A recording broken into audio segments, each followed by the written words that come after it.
গত এক সপ্তাহ 10 দিন জাতিসংঘের যে প্রতিবেদনটি প্রকাশ পেল সুইজারল্যান্ডের জেনেভায়, সেখানে স্পষ্টভাবে বলেছে যে ফ্যাসিস্ট কিভাবে গুম করেছে, কিভাবে খুন করেছে, কিভাবে আয়নাঘর সৃষ্টি করেছে, কিভাবে হত্যা করেছে, এবং সরকারকে পরামর্শ দিয়েছে যে আন্তর্জাতিক আদালতে আপনারা মামলা করেন। এবং সেখানে শেখ হাসিনা যে সরাসরি নির্দেশ দিয়েছে, তাহলে শেখ হাসিনা কতটুকু অপরাধ করেছে, কি হত্যাকাণ্ডের সঙ্গে, কি গুম খুনের সঙ্গে সরাসরি জড়িত। এই যে ফটো জার্নালিস্ট অ্যাসোসিয়েশনের যাদের আজকে চোখ নাই, যারা পঙ্গুত্ব বরণ করেছেন, তার নির্দেশেই তো এগুলো হয়েছে।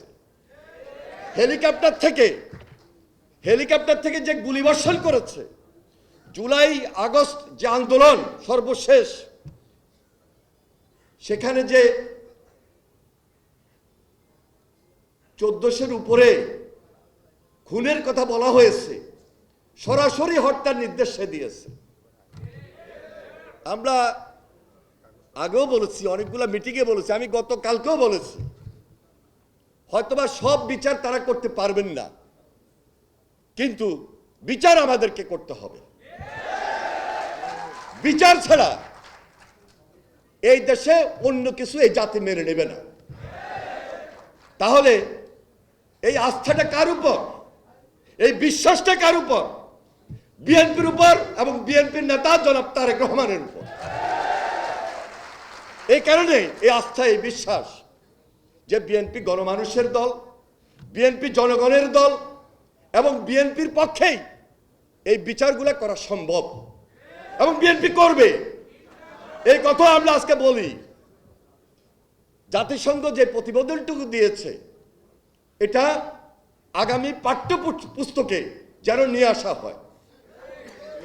কিভাবে হত্যা হয়েছে, এই প্রতিবেদনটা তো একটা দলিল, একটা ঐতিহাসিক দলিল, এবং এই দলিল সংরক্ষিত রাখতে হবে প্রজন্মের জন্য, প্রজন্ম থেকে প্রজন্মে জানার জন্য। ইনশাল্লাহ এই সরকারের কাছে আমাদের আবদার, আমাদের আহ্বান, আমাদের দাবি, তবে যদি না পারে, ইনশাল্লাহ এই বাংলাদেশে বিএনপি যেদিন রাষ্ট্রীয় ক্ষমতার দায়িত্ব নেবে, বিএনপির দায়িত্ব হয়ে দাঁড়াবে এই কাজটুকু সম্পন্ন করা, এবং সেটি বর্তাবে আজকে আমাদের ভারপ্রাপ্ত চেয়ারম্যান জনাব তারেক রহমানের উপর। ইনশাল্লাহ তার নির্দেশে কাজ করার জন্য আমরা এখনো মাঠে আছি, ভবিষ্যতে মাঠে থাকবো। তারেক জিয়ার হাতকে শক্তিশালী করার মধ্য দিয়ে, দেশনেত্রী বেগম খালেদা জিয়ার হাতকে শক্তিশালী করার মধ্য দিয়ে আজকে যেই মানবিক কাজগুলো আমরা শুরু করেছি, ইনশাল্লাহ সেটি অব্যাহত থাকবে।